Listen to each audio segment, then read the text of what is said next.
Hello, my name is Pavel Martinov and I welcome you on my YouTube channel. Today I made a video for advanced amateurs players who wants to improve their strategical knowledges about the problem of exchanges in chess. In this video we will speak about values of the pieces and moments of exchanges. So this video will improve your strategical skills in chess. Let's start with the first example.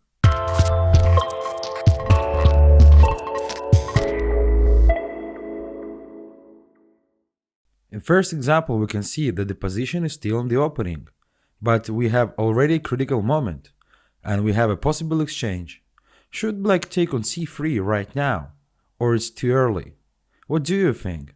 Actually, in my opinion, it's early because no one disturbed black bishop. Like if white playing a3 somewhere, after this we can take on c3 because white are forcing us to make something with the bishop, to go out for e7 for instance, or to take on c3. Right now it's too early, but let's continue. Bishop takes c3, b takes c3. Now we can see that white, they have a pair of bishop, but they have troubles with a pawn structure right now. And here black played bishop e4. And we have another one critical moment. Should white exchange this pair of bishops by bishop takes e4, or maybe they can let black take on d3 this way? Actually, the best move in this position is bishop e2. We can say that that is a wasting of a tempo because we already had a move bishop from f1 to d3, and now we are not developing our pieces. We are playing bishop e2, but what can we see in this position? If we will create an exchange by the bishops, we will waste our pair of bishops, and we will have still our troubles with the structure. I mean like pawns on c4 and c3. And after this, after the exchange of the bishops, somewhere black will play c5, following rook c8, and we will feel some troubles with the pawn on c4. Bishop from e2, taking c4 pawn under control, and it's harder for black to create something. By the way, next move white can play, for instance, knight d2, and they will force black bishop to move away from the e4 square to lose a tempo as well. And after this, using a pair of bishops, white can create something in the center by e4 somewhere, or even they can switch on to the attack to the king side by returning bishop to d3, e4, e5, and their pair of bishops will show some aggressive to the black king. So this way, by the strategical reasons, bishop e2 to keep pair of bishops is the best way. We can see that we had just several moves after the starting of the game, I mean it's still opening, but we have two critical moments of exchanges where we needed to make the right decisions. So this is why this problem of exchange is really important in chess, and you need to know where to exchange, how to exchange, and you need to define the values of your pieces to make a right decision. Let's move to another one example to see. This position was in the game between Botvinnik and Konstantinopolsky. How white need to move in this position? Botvinnik played bishop b5, and actually this is an excellent move. White wants to take the e5 square under control, and for this reason they can exchange their white bishop to knight on c6 because only this knight can control the square normally. And after this exchange, white will bring their knight to e5, and we will see the big difference between knight on e5 and between bishop on c6. Black bishop will be like a big pawn because the black pawns are on the white color, and this way black can't find the real diagonals to this bishop to let him free. For this reason we can count values of the pieces, because this knight on e5 will be really much stronger than bishop on c6. That is a nice strategical example about the values of the pieces. If white, for instance, will castle in this position, at least black can play a6, and they will take a b5 square under control. So this way, white can't take e5 square with comfort. So after bishop b5, black played knight g5. That is actually a good move, because black wants to make some counterplay and black wants to prevent knight on e5. So Botvinnik continued with the bishop c6, takes. And here we can see as well a big difference between knight on c3 and bishop on d7. Knight on c3, he will join the e5 square somewhere, and this way bishop on d7 will be really bad. So Botvinnik played here queen f4 because he wants to prevent the e5. After e5, black will have some counterplay and will open the center. So this way, queen f4 is a nice strategical move, and as well we are taking the e5 square under control. After several moves, black played e5.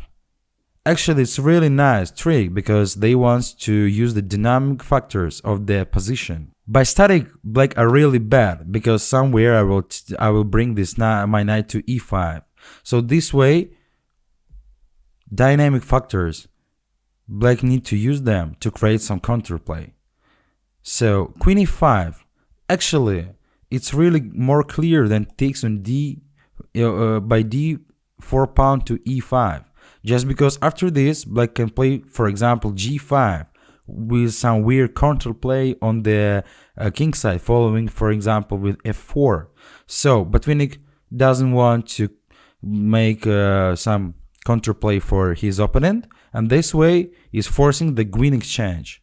Takes, and here he played strongly f4, avoiding f4 by black, because after f4, black could define some space by bishop f5 to this big pawn on d7, rook e7, and Botvinnik wants to continue with knight e2 and knight d4. So he switched on his target from e5 square for the knight to the d4. On d4, this knight will take under control c6 pawn and f5 pawn, and this way this bishop will handle because he needs to control these pawns. So let's see how Botvinnik developed his position. One exchange is really good for white because now black, they don't have after king f2 a serious counterplay, so they can't bring their rook to some squares like this. If they had the double rooks, they could play to e3 or in some cases to even e2 and create some counterplay. So this exchange was really good for white, and Botvinnik continued his strategy. Rook d2. It's actually again a really good move. It's a prophylaxis. Botvinnik takes the second rank under control, somewhere g2 pawn or b2 pawn, and he don't need to be Ari because his position is really excellent, and black has troubles with the counterplay. After some moves, he will play his knight to d4 by knight e2 and knight d4, and it will be really good. So let's see. Black wants to save the rooks to make some counterplay with the rook. It's actually a reason. Now we can see that king could move to d4 just to make some pressure. And we know that in the endgame, we need to follow our king to the center, because in the center is the strongest position for him. He will go to the different flanks to create a counterplay. So now, right now, white wants to play knight b4, and black will feel some troubles with the rook. This way they went away. b4. It's hard for black to find some counterplay this. Somewhere probably white play even a b5 to make some noise here on the queen side. And after b5, Botvinnik finally, after lots of moves, won this position. We can see that from the strategical side his position is really brilliant, because He will create the passing pawn, and if you want, you can find this game in the databases and continue. But we're let out from our main topic about the exchanges. So this way, let's go to the next example. This position appeared in the game of Vasily Smyslov, the great world champion. And here he played bishop g5. Nice move. White wants to fight for the d5 square for their knight, and for this reason they want to exchange their bishop to the knight, because this way black can't control the d5 square, and on d5 white knight will support an attack to a black king. So let's see how it was in the game. White wants to go to d5. To take on c2, it's not good because white can win material advantage this way. So that's why Smyslov opponent played on d8, but now we can see a big difference between knight on d5 and weak bishop on d8. This bishop is out of the game because he's doing nothing right now.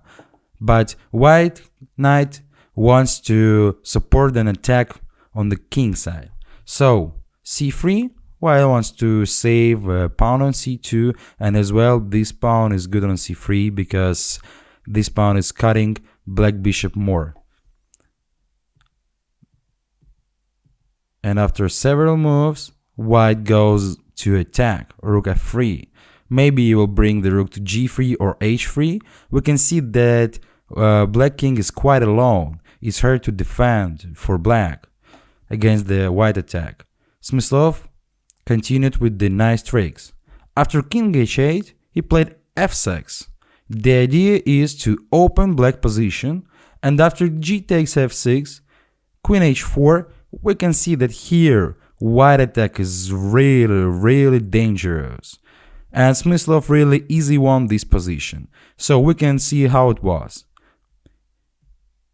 Rook g3, so black can't take on g3 because of the queen h7 checkmate.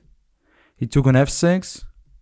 And here Smyslov just played rook d1 because he wants to take on d6 this way. Black played d5 and resigned after rook takes g7, because after rook takes g7, white for instance can play rook d5, and if black will continue, white will create a checkmate this way. So it was a nice example, and it was a critical position where white decided to make a right exchange, and this way they got a serious advantage, and they convert this advantage to a point in a tournament sheet.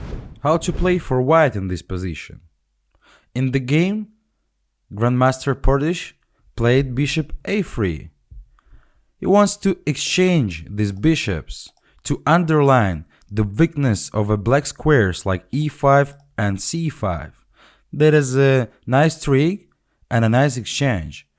So here black decided to take on a3, take, and we will see how the game continue.